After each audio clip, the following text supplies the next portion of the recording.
Okay guys, kaka-receive ko lang nung product galing sa Shopee. Ang product na bubuksan natin ngayon ay Kofoy Home Use Ultrasound Fotail Doppler Heart Slug Detector for Baby Fetal Rate Pregnant Free Gift. So yun ang product. So halika, buksan na natin.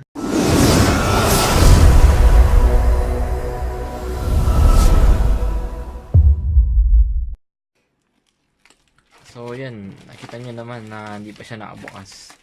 Maganda yung pagka bubble wrap niya. So, natin. Oo nga, mahigpit to.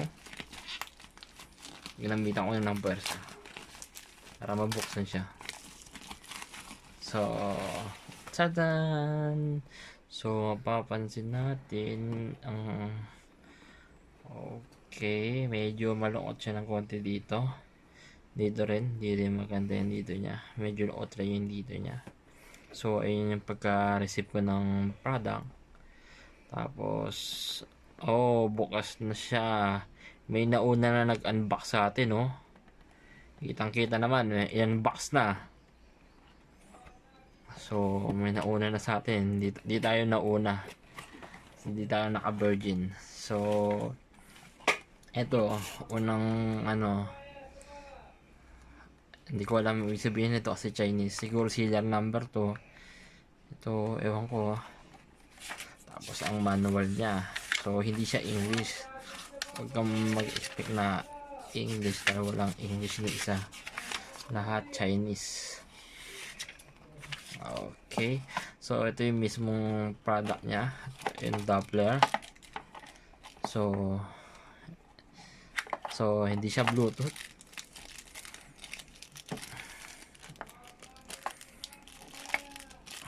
So, hindi siya Bluetooth. Kinakabit siya dito. Tingnan natin kung may extrang laman pa. So, yan lang yung content niya, guys.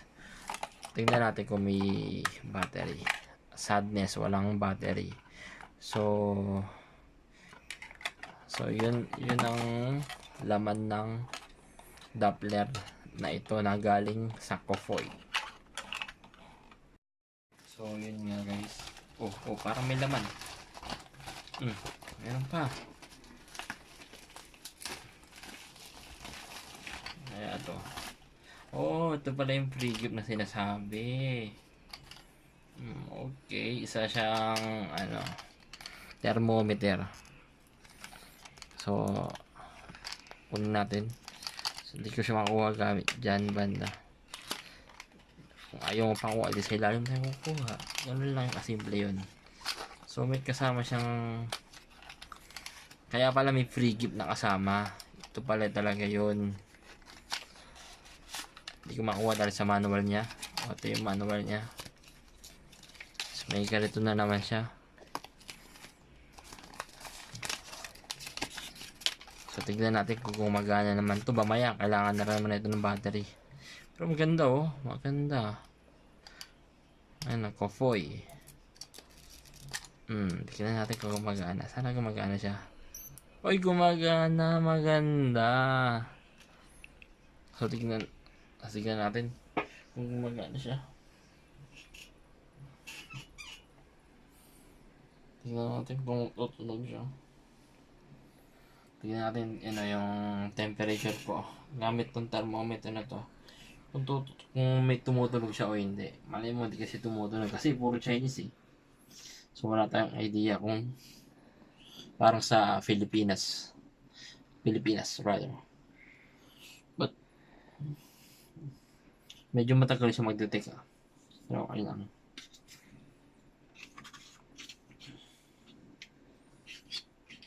Wala pa rin. Ito yung sa akin tao. Tagal niya makadetect. Tagal niya tumunog. Tutunog kaya ito? Hindi naman tumutunog. Hindi gumagalaw. May nagbiblink. Nagbiblink yung si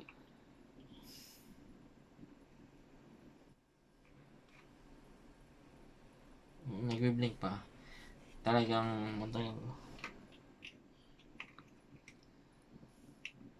Oo, tumutulog. Malakas na tunog niya. Malakas na tunog niya. So, ayun o. Yung temperature ko. So, yan yung kabuang product. Ayan guys, kakabili ko lang ng battery sa tabi-tabi.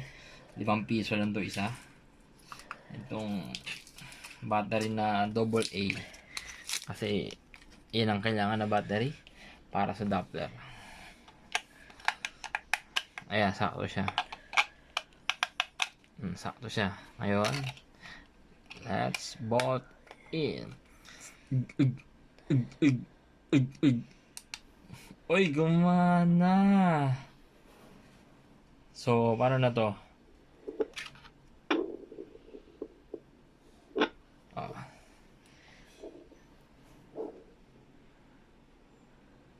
Wala ko narinig. Ayan na to.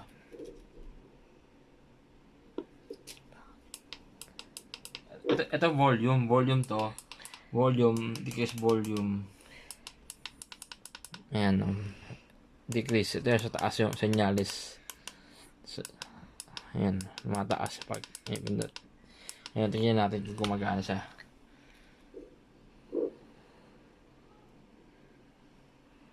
Ayan. 49. May nakuha 49.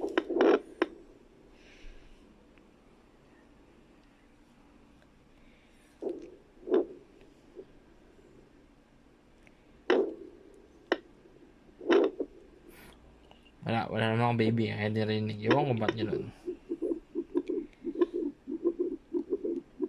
Ayan, narinig nyo? Ayan o. Narinig yung puso ko. Di ba? Hindi na kailangan ng gel. Naririnig siya, 95 beat per minute. Uy, mabot na 125. Grabehan na yan, ano yan? Fetus? So, ayan. Ganyan siya paano gamitin ang Doppler ng Kofoy.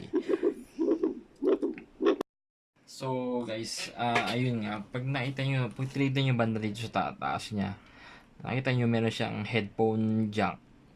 So, testing natin kung gumagana yung headphone jack niya. So, ngayon, ang gagamitin ko, itong Beats by Dre. Matagal ko nang di nagagamit to. So, simple lang naman. Ikakabit mo yung mismong jack ng headphone mo or earphone mo. Ay, ito. Ayun na yata yung sagad niya. Hindi na siya nasasagad eh. So, yan lang yung sagad niya. So, turn on ko lang to. Ayan, turn on na.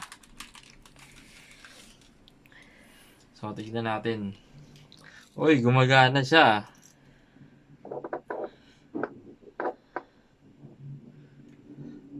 Astig! Gumagana siya. Oo, gumagana.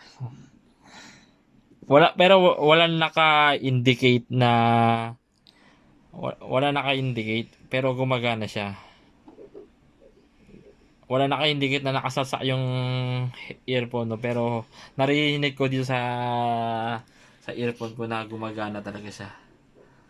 Astig. Walang pagsisi. The best. So, ayun nga guys. Para mamatay siya, meron naman siya sariling auto turn off pag hindi mo siya ginagalaw. Auto patayin agad siya. So, di mo na kailangan pindutin to. So, antayin natin hanggang sa mamatay siya. Namatay na siya. So, pag gusto nyo naman manual, pwede rin. Ayan. Bukas na siya, diba? So, tingnan natin, patayin natin siya. Ayan, ganyan lang. Mamatay na yan. Tingnan mo lang. Patay na. Ganyan siya. Paano patayin? Okay, verdicts ko man lang sa Kofoy Doppler na to. Siguro, ang issue ko lang yung kulay niya. Kasi talagang pababa siya. Tapos, yung manual niya, puro Chinese. Pero kahit man lang sana note or English note. Okay na sana yun. Tapos, according sa support nila, di mo na kailangan ng mga ultrasound gel para ma-detect yung fetus, kahit yung ano lang, kahit tubig lang, libre pa, di ba? So, sa halagang 947, sa tingin ko, sulit na. Wala ka nang hihingin pa. Napakamura na. Astig pa. Pero, ang concern lang natin, kung ilang years ba tatagal to. Siyempre, pag nanganak ka, isang taon lang yun. Kasi mag-aantay ka na naman ng ilang taon bago ka ulit mabuntis. Di ba? Unless kung ang every year nanganganak ka. Pero di natin alam kung buhay pa tong product na to after ilang years mo nang hindi nagagamit. So, ayun lang masabi ko. Tsaka yung battery, wala kasing battery included. Pero yung free gift niyang thermometer, meron siyang battery. Pero itong mismong product, wala siyang battery. Ang naastigan lang talaga ako, itong headphone or headphone jack niya, nagagamit talaga sulit. So, kung kunyari, mahina yung pandinig mo, gumamit ka ng earphone or headphone, saksak mo dito, paandarin mo na. So, talaga marinig mo talaga kahit mahina yung pandinig mo. So, ayun lang masasabi ko sa product na Kofoy Doppler. If you like the video, please don't forget to subscribe, like, and share below.